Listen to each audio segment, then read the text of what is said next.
저희가 아침에 임마누엘의 의미를 아하스 시대의 배경에서 생각하였습니다.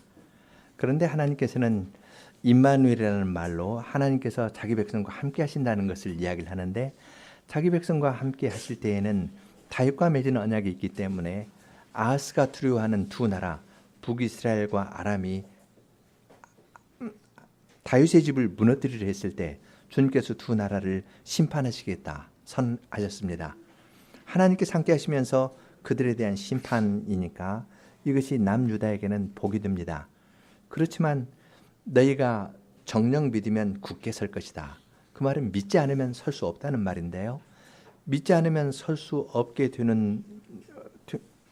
된다는 말씀대로 그들이 남유다에서 아하스가 아시리아에게, 저 동쪽에 있는 아시리아에게 성전이라든지 방백이라든지 궁전에 있는 금은들 그것을 조공으로 바쳤는데요.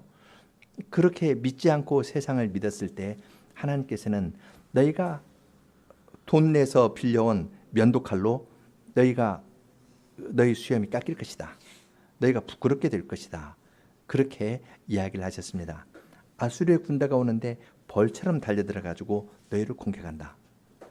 하나님께서 함께 하실 때 이것이 복도 되지만 또한 동시에 심판도 되는 것을 임마누엘, 하나님께서 함께 하신다는 말로 알려주셨습니다.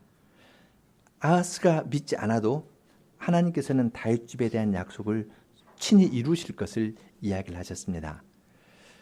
8장은 그 내용을 조금 더 보완해서 더 발전시켜서 이야기를 합니다. 여기에는 새로운 이름도 나오고 또한 같은 말이 다른 형식으로도 사용됩니다. 새로운 이름으로 나오는 것은 8장 1절에 있는 마엘 살랄 하스바스라는 이름이 새로 나오고, 또 같은 말이 나오는 것은 임마누엘이라는 말이 8절과 10절에 나옵니다. 8절에 다른 이 아수르가 남유다를 유다에 들어와서 목에까지 꽉 찬다. 이 흉용하는 파도처럼 그들을 삼켜가지고 목에까지 찼을 때 오 임마누엘 하면서 하나님을 부르는 이야기가 있습니다. 그리고 10절에서는 너희가 이 세상 사람이죠. 모든 민족이나 먼 나라 백성들, 너희가 어떤 일을 도모해도 이루지 못할 것이다. 말을 내어라 시행치 못할 것이다. 왜냐하면 하나님이 우리와 함께 계시다.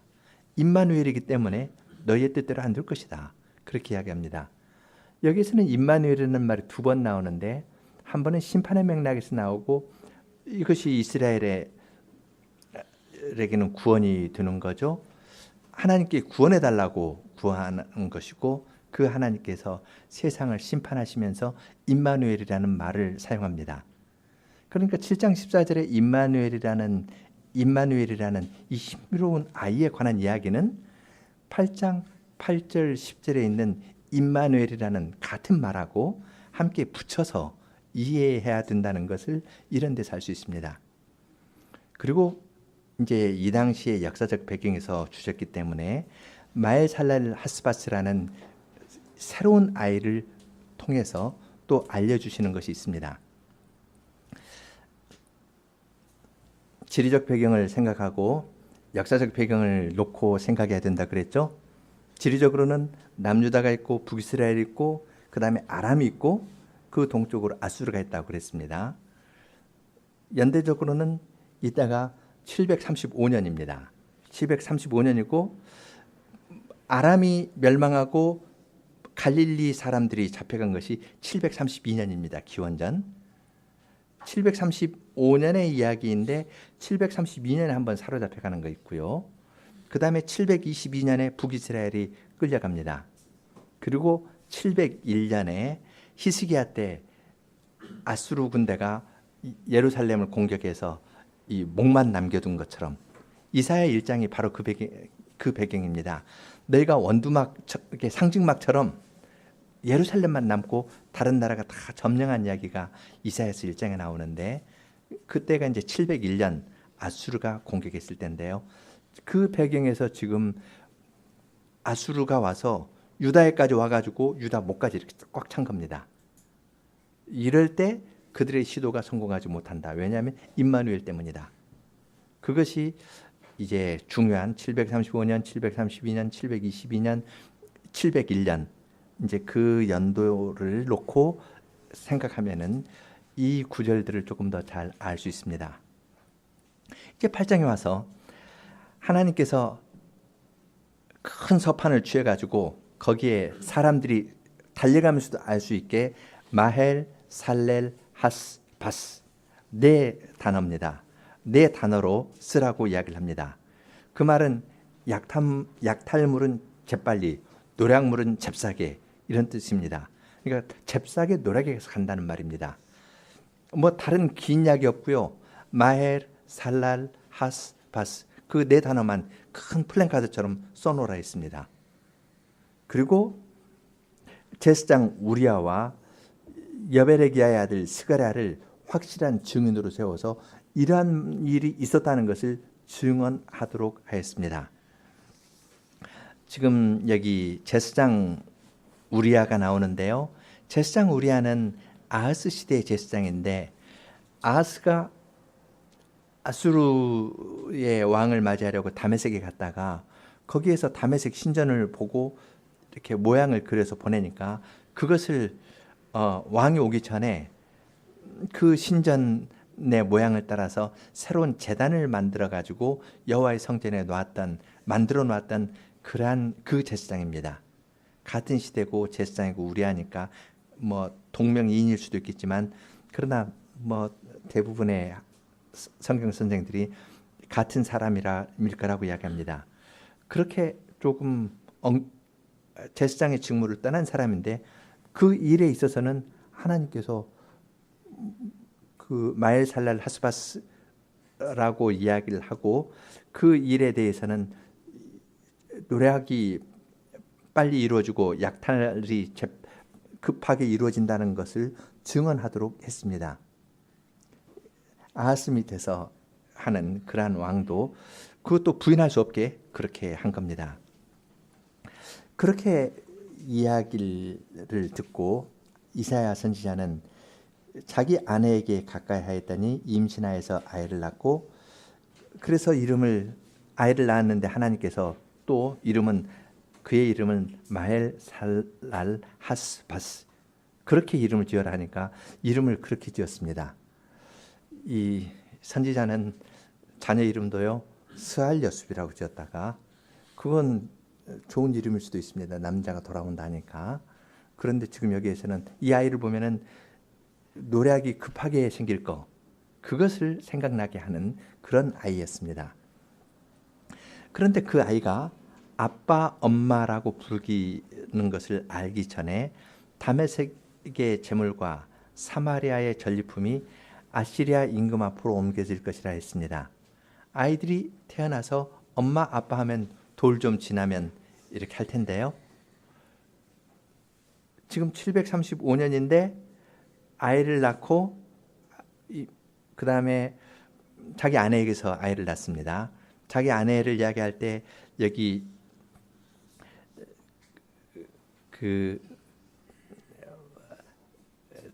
내 아내와 동침한다 했는데 여기 선지자의 아내라고도 하기도 하고 선지자의 아내니까 영어로 선지자는 프라핏이죠. 영어로 그 아내를 프라피티스라고도 합니다. 그러니까 여자 선지자일 수도 있고 선지자 아내이니까 이제 그런 선지자의 아내인 선지자가 선지자 아내하고 동침을 해서 이제 아이를 낳았습니다. 그러니까 그리고 이제 이름을 마엘살랄 하스바스라 했습니다. 그러니까 735년에 있었던 일이고 아이 낳고 엄마 아빠 이야기를 하면은 대략 732년 거기에 맞춰집니다. 그래서 그때에 이제 다메섹의 재물과 사마리아의 전리품이 아시리아로 옮겨집니다. 732년에 아까도 말씀드린 것처럼 아람의 수도는 다메섹이었죠. 그 나라가 완전히 멸망합니다. 그리고 북이스라엘도 갈릴리 지역이 전부 포로로 넘어갑니다. 이건 이제 내일 살펴볼 이사야서 9장의 배경이 됩니다. 이사야서 9장의 배경이 되는 이야기인데 그것이 급하게 옮겨질 것이라고 이야기를 합니다. 이제 이 부분을 읽을 때 여러분 마음 가운데 의문이 하나 생길 수 있습니다. 혹시 이 아이가 마엘살랄 하스바스가 7장 14절에 있는 임마누엘이라는 아이하고 같은 아이는 일 수 있지 않을까? 그런 생각을 할 수가 있습니다. 이제 동정녀 탄생과 그런 것에 대해서 반대하는 학자들은 대체로 그런 쪽으로 해석을 합니다. 그래서 마엘살랄 하스바스하고 임마누엘하고 같다 그렇게 하는데 그것은 여러 가지로 볼 때 맞지는 않습니다. 왜냐하면 그 선악을 분별한다 할 때에는 악을 버리고 선을 택한다 할 때는 한 12살쯤 되어야 되거든요. 그리고 여기는 엄마 아빠 이야기하니까 이미 연도 차이가 납니다. 그리고 임마누엘은 의도적으로 모호하게 처리한 말입니다. 마엘살랄 하스바스는 아주 분명하게 아버지도 있고 어머니도 있습니다. 그런데 임마누엘의 경우는 아버지도 없고 어머니도 없고 그 역사적인 아이만 있습니다. 아주 신비하게 묘사한 거가 있고 임마누엘이라는 이 이야기가 다시 8장 8절, 8장 10절에서 이야기로도 서술이 됩니다. 그러니까 이제 임마누엘이라는 아이를 역사적이지만 신비하게 이야기하는 신비하게 기술해서 앞으로 올 메시아를 바라보도록 하는 건데 이제 이런 것을 못 견디는 사람들이 있습니다. 그래서 이제 그런 사람들은 임마누엘하고 마엘살랄 하스바스는 동일인이다 그렇게 하는데 그건 몇 가지로 놓고 봐도 나이나 연도를 봐도 그렇고 선악을 분별한다 하는 것하고 엄마 아빠 하는 것하고 그 차이를 봐도 그렇고 서술 방식을 봐도 임마누엘은 아버지 어머니 이야기 전혀 안 나옵니다. 역사적 인물이지만 신비하게 묘사해버리고 또 뒤에 이야기에서 사건으로서 임마누엘의 의미를 알려줍니다. 하나님이 친히 주신 징조이지 이건 이사야를 통해서 주신 징조하고는 다른 겁니다. 마엘살랄 하스바스는 간접적이고 임마누엘은 하나님께서 친히 주시는 직접적인 아주 신비한 표적입니다. 그러니까 신비한 건 신비한 것대로 놓고 읽는 것이 자연스러울 겁니다.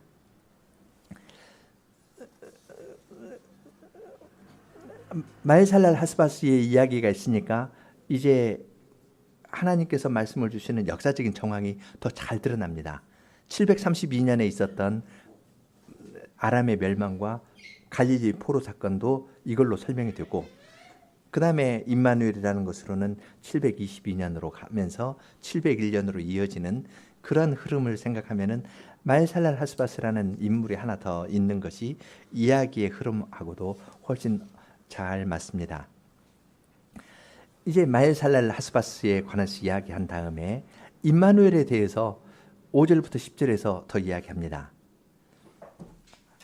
하나님께서 이 선지자에게 말씀하십니다. 이 백성이 잔잔히 흐르는 실로아의 물을 거부하고 르신과 르말랴의 아들을 좋아한다. 르신은 아람의 왕이고요. 르말랴의 아들은 베가고 북이스라엘의 왕입니다. 아침에도 말씀드린 것처럼 베가라는 이름보다는 그냥 누구 아들 하면서 그 이름을 빼놓고 무시하는 듯하게 이야기를 합니다. 르신과 르말랴의 아들은 알겠는데 그리고 이스라엘 백성이 이 백성 할 때는 이스라엘 백성인데요. 이 백성 하면 하나님께서 언약의 백성으로 내 백성이라고 안 하고 이 백성 할 때에는 좀 잘못했을 때 지칭하는 말입니다. 이 백성이 잔잔히 흐르는 실로아의 물을 거부하고 르신과 르말랴의 아들을 좋아한다.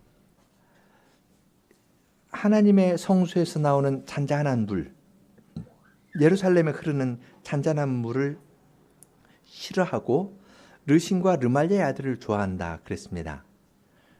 이 말은 하나님의 이 조롱이 담겨 있는 말입니다. 너희가 르신과 르말랴의 아들 베가를 싫어하지만 사실은 너희는 똑같다는 겁니다.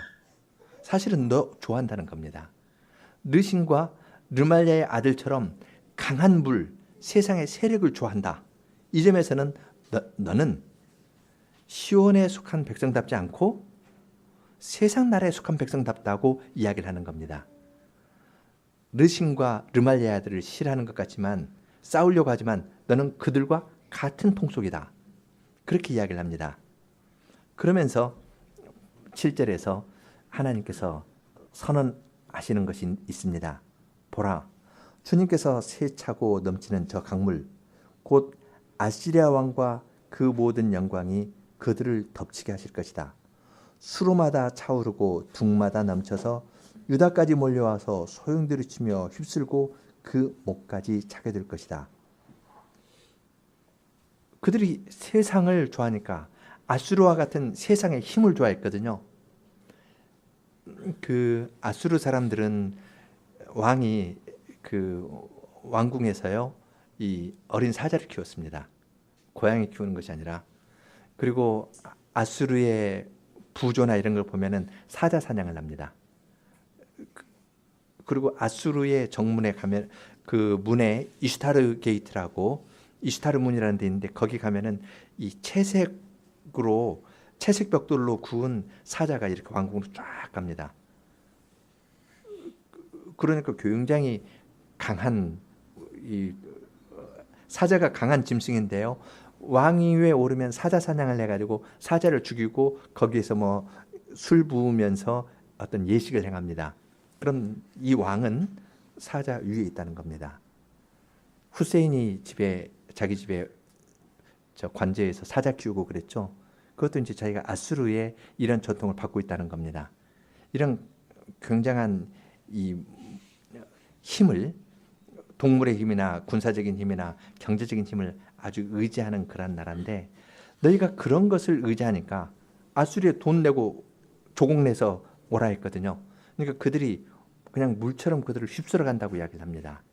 휩쓸어서 오는데 아람도 다 치우고 북이스라엘도 치우고 그 다음에 유다까지 와가지고 유다는 돈을 냈으니까 살려줘야 될 건데요. 아수르는 돈 받고도 그냥 꿀꺽 가고 오히려 남유다를 군박했습니다. 그래도 목까지 이렇게 차게 되었다고 이야기합니다. 이것이 하나님을 믿지 않고 세상을 의지한 아하스에 대한 하나님의 평가고 하나님의 심판입니다. 너희가 세상의 세력을 좋아했고 세상의 세력으로 살려고 했으니까 내가 세상 세력으로 너희 어려움 당하게 하겠다 해서 그 물이 차고 넘쳐가지고 그 목까지 찼습니다. 8절 뒷부분 그 활짝 편 날개가 주님의 땅을 채웠습니다. 오 임마누엘. 여기 주님의 땅이라는 것은 2인칭입니다. 2인칭을 주님이라는 말로 번역했는데요. 활짝 편 날개가 임마누엘 하나님을 부르는 거죠. 임마누엘 하나님 주님의 땅을 가득 채웠다고 이야기를 합니다. 이건 다른 이미지인데 마치 독수리가 이렇게 날개를 딱 펴고 이렇게 내려오고 있으면은 그 밑에 양이 있다면 이 양은 독수리 밥입니다. 지금 그런 형태입니다. 이 독수리 같은 것이 이렇게 큰 날개를 펴고 쭉 공격해가지고 금방 이렇게 집을 것처럼 이야기를 합니다. 주님의 땅을 가득 채우고 있다는 겁니다. 이것은 위에서 보았을 때 물이 이렇게 차가지고요. 동쪽에서부터 와서 이스라엘의 골짜기를 다 채우고 예루살렘만 쭉 남아있다면 위에서 볼 때는 어떻겠습니까?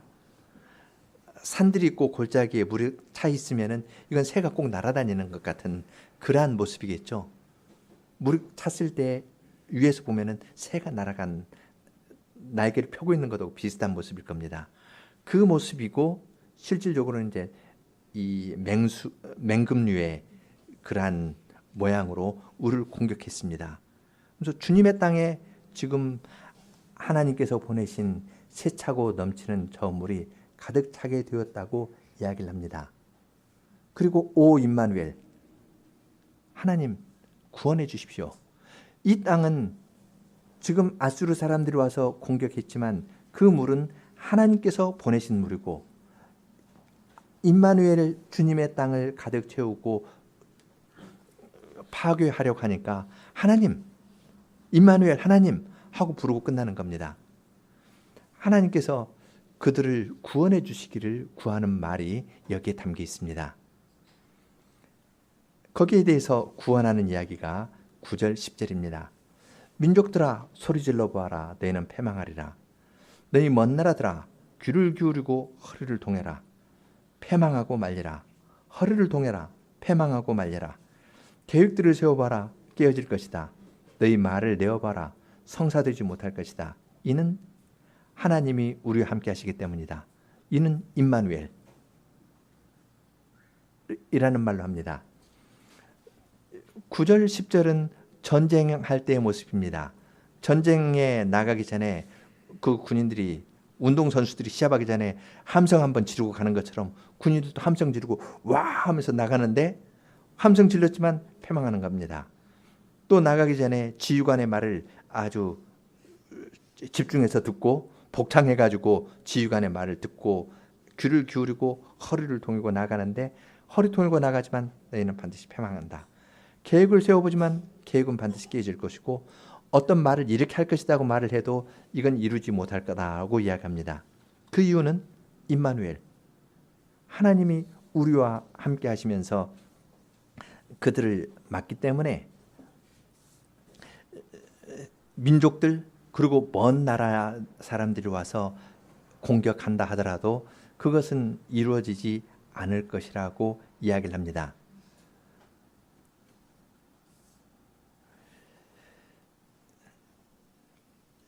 지금 7장 14절에서 임마누엘이라는 아이를 이야기를 했고 여기 8장 8절과 10절에서 임마누엘이라는 말이 2번 나옵니다. 유다가 심판받을 때 임마누엘 하나님을 부르고 그러니까 임마누엘 하나님께서 민족들의 도모를 다 막고 그들의 뜻대로 이루어지지 않게 하실 것이라고 이야기를 합니다. 그러니까 강조점은 하나님께서 거역하는 아하스에게 찾아오셔가지고 그로 하여금 나를 믿어라 했는데 믿지 않으니까 내가 친히 징조를 줄 것이다. 이러한 나의 심판과 구원의 과정을 통해서 내가 내 뜻을 이뤄나갈 것이다. 그러면서 임마누엘이라 불리는 아주 신비로운 아이를 주신 겁니다. 그리고 더 이상은 말 없습니다. 이 신비로운 아이는 9장에 가면은 우리에게 한 아이가 태어났다. 그런데 그 한 아이는 영존하시는 하나님이시거든요. 평강의 왕이고 그러한 분으로 이어지는 메시아를 통해서 구원하실 것을 바라보면서 하나님께서 그 역사 시기에도 그들과 함께하면서 구원의 은혜를 베풀어 주신 겁니다. 아이에 관한 이야기는 이 8장의 이야기로 더 보충해서 설명이 되는 겁니다. 하나님께서 이러한 일을 행하셨는데 거기에 따라서 2가지로 구분이 됩니다. 첫째는 하나님의 말씀이 있고 사람의 말이 있습니다. 11절 여호와께서 강한 손으로 나를 잡으시고 이 백성의 길로 걷지 말라고 경고하시면서 말씀하셨다. 이 백성이 모반이라고 하는 모든 것을 너희는 모반이라고 부르지 마라. 하나님께서 말씀하신 거가 있는데 하나님께서 말씀하신 것은 이 백성들이 말하고 대비가 됩니다. 12절을 개역에서는 이 백성이 맹약한 자가 있다 말하여도 너희는 그 모든 말을 따라 맹약한 자가 있다 하지 말라 했는데요. 맹약, 모반 같은 범위에 속하는 말입니다. 그러니까 아하스의 입장에서 보면은 맹약한 자가 있고 맹약을 깨트리면 모반이 되는 거죠. 누구고 맹약했겠습니까? 아하스는 우리는 아수리아하고 맹약했다. 그들에게 돈을 주고 그들과 약속한 것이 있으니까 이거 깨트리지 말자. 이거 깨트리면 이건 모반하는 거거든요. 그 약속을 지키고 그 모반 깨트리지 말자 하는 겁니다. 예언자 입장에서 이야기를 하면은 그건 하나님을 믿지 않고 세상의 권력을 이야기하는 거니까 세상에 흉용하는 물을 의지하는 것이니까 그건 따르면 안 된다. 그렇게 하는 것을 세상에서는 모반이라고 할 텐데 하나님의 관점에서 보면 이건 모반 아니죠. 반역이 아니라 이건 순종하는 겁니다. 아수르와 맺은 언약은 그 맹약은 의미 있는 일이 아니기 때문에 이건 치우고 그걸 의지하지 말고 하나님께서 보내신 임마누엘의 사인을 표적을 믿어야 되거든요. 그러니까 세상에서는 다른 사람과 약속한 거 형식 논리에 따라 가지고 약속한 것은 지켜야 된다. 더 나아가서 세상에 권력 없으면 돈이 없으면 사회적인 지위가 없으면 너 어떻게 사느냐? 이것을 조금이라도 가져야 되지 않냐? 이런 식으로 세상에선 이야기를 하는데 그것 그대로 따르지 말아라.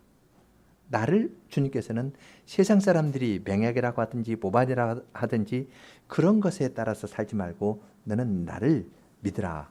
그렇게 말씀하십니다. 또 대비가 되는 것은 그들이 두려워하는 것을 너희는 두려워 말고 무서워하지 말라고 이야기합니다. 만군의 여호와 그분을 너희는 거룩하다고 하여라. 그분만 두려워하고 그분만 무서워하여라. 세상 사람들은 다른 나라를 무서워합니다. 힘 있는 사람이라든지 권력 있는 나 재물이나 사회적 지위나 지식 있는 사람들을 세상에서는 높이 보고 그런 사람들을 두려워하는데 그래서 남유다는 지금 아시리아를 두려워했지 않습니까? 아시리아를 두려워하고 아시리아에게 돈을 바쳤는데 하나님께서는 그러한 것들을 두려워하지 말고 무서워하지 말고 너희가 진정으로 무서워해야 될 것, 너희가 진정으로 경외해야 될 분은 너희 가운데 있는 거룩하신 하나님이다. 여호와 그분을 너희는 거룩하다 하고 그분만을 경외하고 그분만 섬겨라 라고 이야기를 합니다. 이러한 하나님께 사시는 일로 말미암아 둘로 구분이 됩니다. 하나는 하나님을 경외하는 사람은 하나님을 성소로 삼고 하나님 안에 피하면서 살 것이고 그렇지 않은 사람은 하나님의 말씀 때문에 거쳐 넘어질 겁니다. 14절 15절입니다. 그분은 성소가 되실 것이다. 하나님을 경외하는 사람에게는 하나님께서 성소가 되시고 성소에서 흐르는 실로아의 잔잔한 물로 만족하면서 살아갈 겁니다. 성소가 되신 하나님, 그건 이사야서 6장에서 볼 수 있는 것처럼 천군 천사들이 거룩하다 거룩하다 거룩하다 만군의 주 여호와여 주의 영광이 온 땅에 가득하도다 하면서 주님의 영광을 보고 그 앞에서 이사야가 경험했던 것처럼 화로다 나여 내가 죽게 되었도다 하면서 나는 입술이 부정한 자로서 만군 하나님 여호와를 배웠다 하고 거룩하신 하나님 앞에서 자기의 죄의 문제가 풀리는 것을 경험할 겁니다. 이것이 하나님을 성소로 섬기는 사람들이 누리는 복입니다. 거기에 비해서 하나님을 경외하고 하나님 앞에서 죄의 문제의 사함을 받지 않은 사람은 하나님의 말씀 때문에 걸려 넘어집니다. 이스라엘 두 집에는 여호와께서 거치는 돌이 되고 넘어지게 하는 반석이 될 것이고 이스라엘 주민에게는 덫과 올가미가 되실 것이다.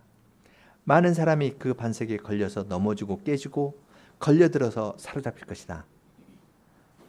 사람을 의지하지 말고 아수르와 같은 세상을 의지하지 말고 여호와를 경외하라 하니까 사람들은 그걸 못 믿습니다. 그래서 하나님의 말씀 때문에 걸려가지고 넘어지기도 하고 뿐만 아니라 넘어지게 하는 반석이 됩니다. 하나님의 말씀은 그냥 가만히 있는 것이 아니라 살아 움직이기 때문에 말씀이 오면은 믿고 받아들이든지 아니면 믿지 않으면 그 말씀 때문에 걸려 넘어지는 겁니다. 살아 움직여서 이 말씀 때문에 임마누엘에 대해서 하나님께서 주신 것이 있는데 이걸 믿지 않는 사람은 이것 때문에 그냥 걸려가지고 넘어집니다.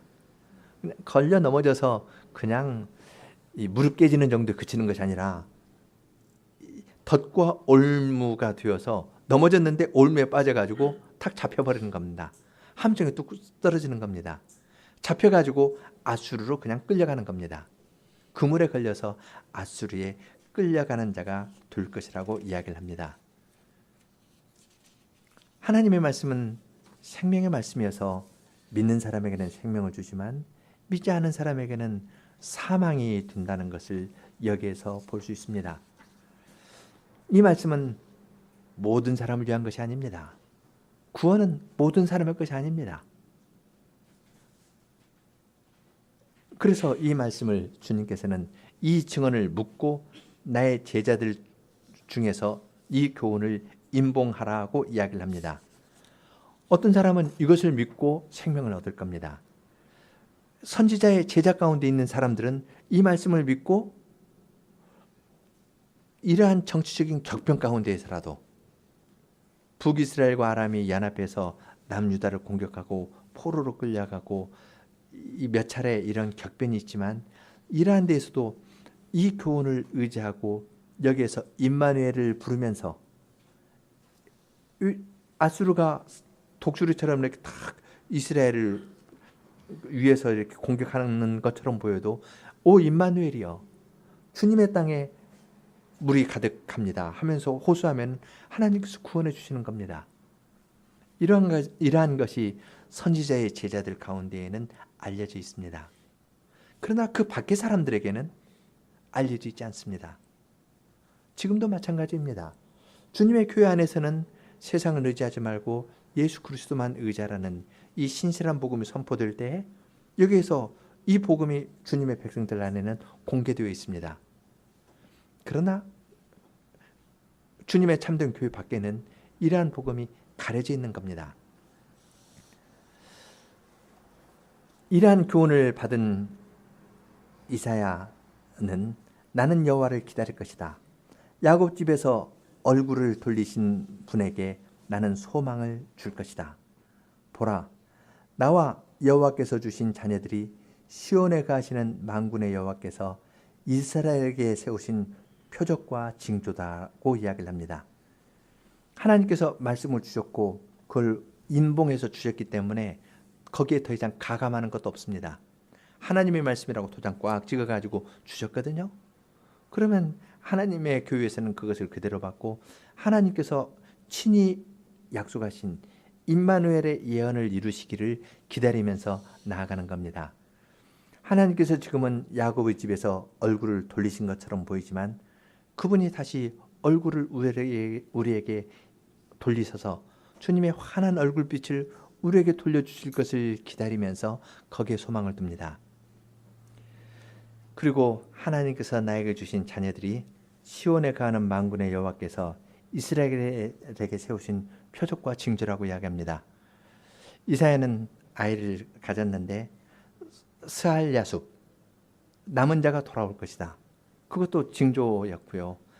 마엘살랄 하스바스라는 그런 이름의 아이도 지었습니다. 그런 아이 자체가 이스라엘에게 하나님께서 주신 표적이 되는 겁니다. 그의 이름도 이사야라는 말, 야 하면 여호와라는 말이고요. 이사 하면은 구원한다는 말입니다. 여호와께서 구원하신다는 이름을 가진 이사야는 자기뿐만 아니라 나와 나에게 주신 자녀들이 나도 여호와께서 구원하신다. 그리고 다른 자녀들 스알야숲이나 마엘살랄 하스바스도 이스라엘에게 주신 하나님께서 주신 징조와 표적이 됩니다. 스알야숲이 이사야서 7장에서는 지금 자기들을 공격하러 온 북이스라엘과 아람 군대가 물러날 것에 대한 표적이 또 되는데요. 조금 이사야서 전체 맥락에서 보면은 포로로 잡혀갔던 사람들, 그 남은 자가 돌아올 것이다. 그러한 의미로도 사용됩니다. 그 이름의 뜻이 그건데 어떤 맥락이냐에 따라 가지고 그 의미가 다양하게 적용되는 걸 알 수 있는데 하여튼 7장에서는 공격한 사람들이 그냥 돌아갈 것이라는 말이고 이사야서 전체로 보면은 남은 자가 반드시 돌아올 것이다. 이사야, 여호와께서 구원하신다.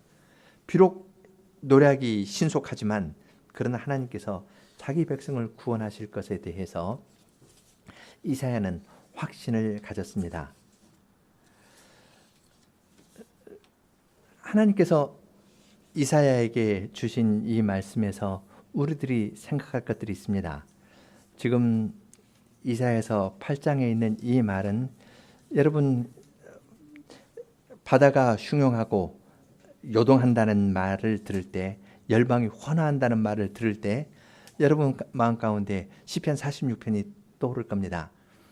시편 46편에 보면은 여호와는 우리의 피난처시요 힘이시니 환난 중에 만날 큰 도움이시라. 그러므로 땅이 변하든지 산이 흔들려 바다 가운데 빠지든지 바다가 흉용하고 뛰놀든지 그것이 넘침으로 산이 요동할지라도 우리는 두려워 아니하리라. 한 시내가 있어 나뉘어 흘러 하나님의 성 곧 지극히 높으신 자의 장막의 성소를 기쁘게 하도다. 하나님이 그 성 중에 가하심에 성이 요동치 아니할 것이라. 새벽에 하나님이 도우시리라. 지금 이 46편은 이사야서 8장하고 아주 이미지가 같습니다. 이사야서 8장에서도 바닷물이 흉흉해가지고 넘치는 것은 어떤 나라가 다른 나라를 점령하는 걸 가리키는 말입니다. 이사야서 시편 46편에서도 땅이 변하고 산이 흔들려서 바다 가운데 빠지고 산이 바다 가운데 빠지고 바다가 산을 삼키는 일들이 있거든요. 이것은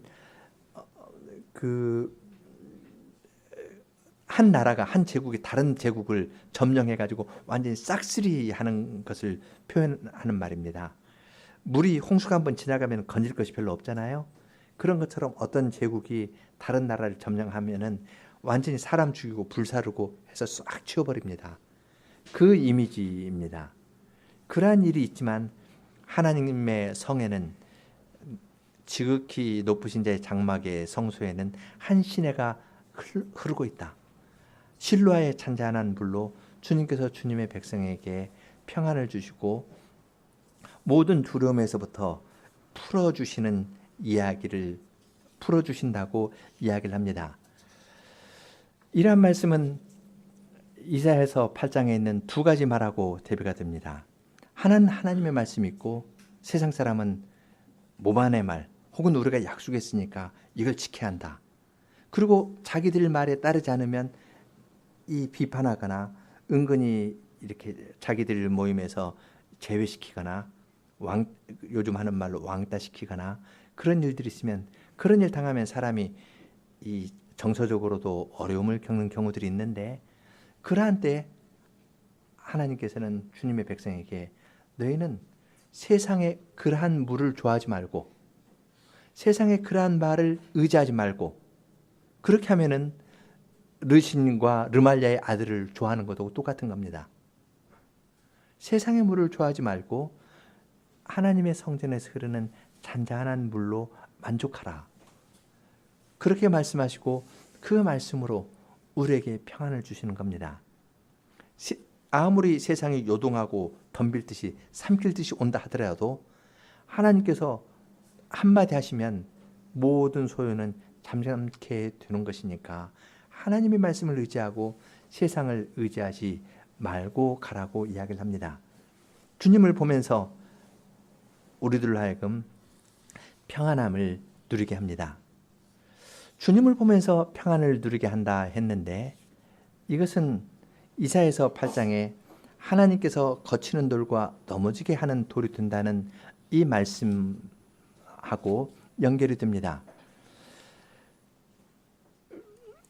누가복음 2장에 보면은 시므온이 노래를 하죠. 주제여 이제는 말씀하신 대로 종을 평안히 도와주시는도다. 내 눈이 주의 구원을 보았사오니 이는 만민 앞에 예비하신 것이요 이방을 비추는 빛이요 주의 백성 이스라엘의 영광입니다. 하고 메시아를 보고 노래했습니다. 그런데 그 시므온이 마리아에게 했던 말은 이런 말입니다. 보라, 이 아이는 이스라엘 중에 많은 사람의 패하고 흥함을 위하며 비방받는 표적이 위하여 세움을 입었고 또 칼이 내 마음을 찌르듯 하리라. 이는 여러 사람의 마음의 생각을 드러내려 함이라. 이스라엘 중 많은 사람이 메시아 때문에 패하기도 하고 흥하기도 합니다. 어떤 사람이 패하고 어떤 사람이 흥할까요? 세상의 힘을 의지하던 사람은 메시아처럼 십자가를 통한 구원의 이야기를 할 때 이 사람들은 패할 겁니다. 하나님께 사시는 일에 거쳐가지고 넘어질 겁니다. 그렇지만 사람의 말을 듣지 않고 하나님의 말씀을 듣는 사람에게는 메시아로 말미암아 그는 흥하게 될 겁니다. 하나님께서 이스라엘에게 거치는 돌이 되신 것처럼 예수님께서도 거치는 돌이 되십니다. 예수님께서 말구 위에 태어나시고 십자가로서 구원을 이루신 것은 우리들이 생각하는 것하고 다른 방식입니다. 그래서 그것을 보면 시몬이 이야기한 것처럼 이는 여러 사람의 마음의 생각을 드러내려 함이라. 그리스도를 보면 내 마음의 생각이 어디에 있는지가 드러납니다. 내가 세상을 사랑하고 세상의 힘을 좋아했는지, 그렇지 않으면 그리스도께서 가신 것처럼 하나님의 말씀만을 믿고 죽음의 일을 하더라도 예수님께서는 죽음까지도 죽음 너머의 영광을 보시고 죽는데 그냥 걸어가셨습니다. 이것이 예수님께서 가신 길입니다. 이것이 이사야가 간 길입니다. 하나님께서 말씀을 주셨으니까 그 말씀을 봉해서 제자들 가운데 주고 그 다음에 자기는 잠잠히 그 길을 가는 겁니다. 이사야도 그렇게 갔고 예수님께서도 그 길로 가셨습니다. 그리고 주님께서는 우리들도 그 길로 가도록 이야기합니다. 베드로전서 2장입니다.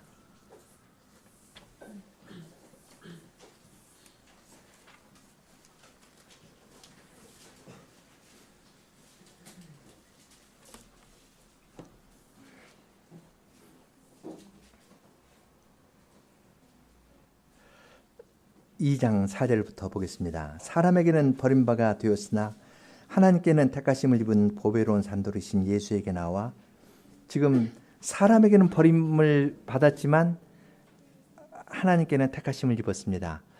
건물을 지을 때 건축하는 사람이 돌을 보고 이거 쓸만하다 쓸만하지 않다 해서 쓸만하지 않다 해서 건축자들이 버렸는데, 하나님께서는 사람들이 그 버린 돌을 모퉁이의 머릿돌로 삼았습니다.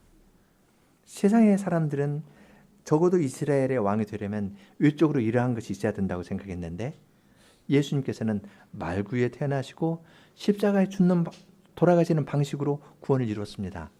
건축자들은 버린 겁니다. 사람들은 버렸지만 하나님은 그 길을 택하셨다고 이야기를 합니다. 그러면서 5절에 너희도 산돌같이 신령한 집으로 세워주고 예수 그리스도로 말미암아 하나님이 기쁘게 받으실 신령한 제사를 드릴 거룩한 제사장이 될지라.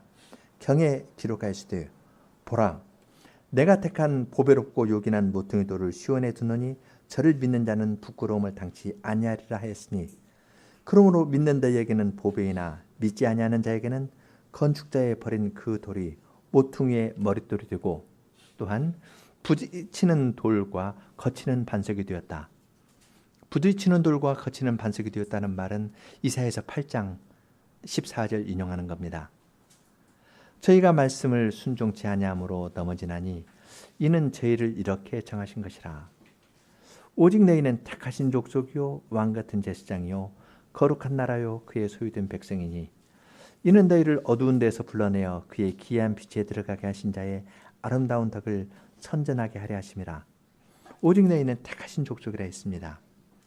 예수님께서도 3절에 하나님께는 택하심을 입었고 9절 우리도 택하심을 받았습니다. 어떻게 하나님의 택하심을 받습니까? 3절, 4절에 사람에게는 버림받았으나 하나님께는 택하심을 받는 겁니다.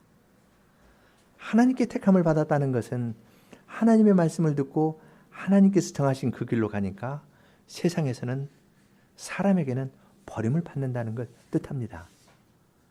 그러나 세상에서 버림을 받는다는 건 하나님께 택함을 받았다는 표이기 때문에 이건 영광스러운 겁니다. 건축자들이 버린 돌이 모퉁이의 머릿돌이 됩니다. 이것은 주님께서 정하신 길이고 우리에게는 기이한 길입니다. 기이한 일이지만 이것이 구원을 이루는 길이고 주님께서 도장을 찍어가지고 교회에 전해주신 복음의 내용입니다. 예수님께서 그 길을 가셨고 우리도 그 길을 함께 가는 겁니다. 함께 시편 118편 5절부터 8절 부르겠습니다.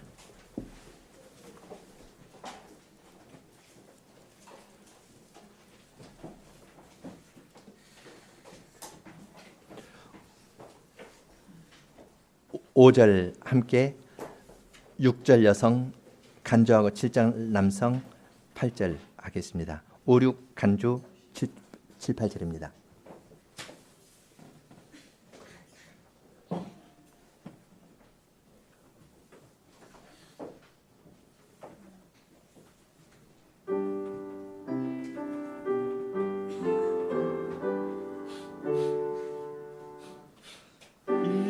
이제는 죽지 않고 살아 주 행사 선포하리라.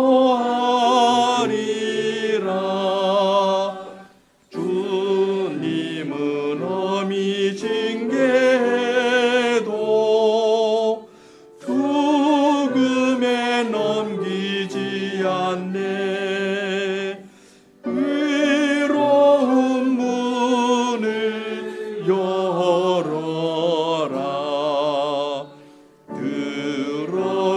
찬양하리라.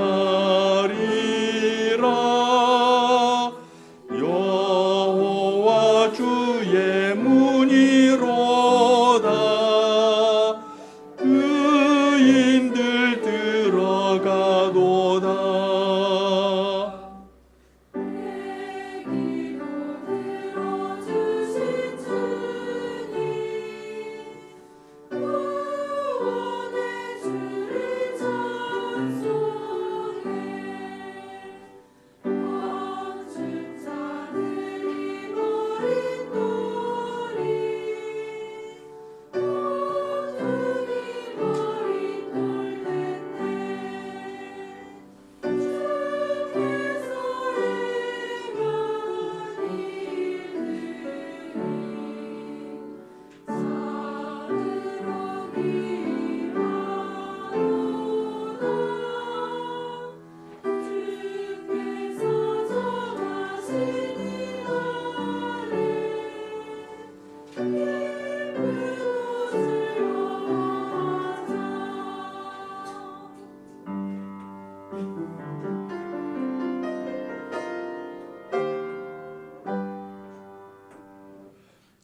여호와 주님 구하소서. 우리를 살려주소서. 호산나 우리 구하소서. 번성케 하여 주소서. 주 이름으로 오시는 분 찬송을 받으옵소서. 우리는 주의 성전에서 너희를 축복하리라. 여호와 우리 주 하나님, 그 빛을 비춰주시네. 축제에 함께 참여하여 제단불까지 나가자. 주님은 나의 하나님, 높이며 찬송하리라. 선하신 주님 찬양하라. 인자함 영원하도다.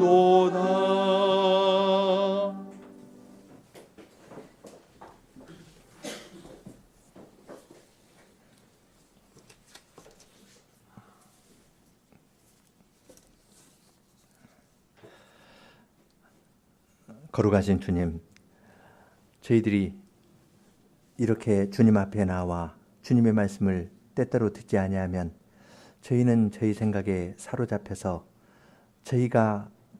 저희에게 익숙한 세상의 방식으로 저희들 앞에 있는 문제들을 풀고 나아가기 쉽습니다. 길 잃은 양처럼 그렇게 살 뻔한 저희들인데 또다시 주님 앞으로 불러주셔서 하나님께서 행하시는 그 일이 무엇인가를 저희에게 알게 하여 주시고 그 하나님께서 행하시는 기이한 일을 따라서 더욱더 마음을 다잡고 주님의 말씀을 듣고 주님의 말씀에 순종하고 사람의 말을 듣지 아니하고 주님께서 정하신 그 길로 가려는 마음을 다시금 결심하면서 나올 수 있게 하여 주셔서 감사합니다.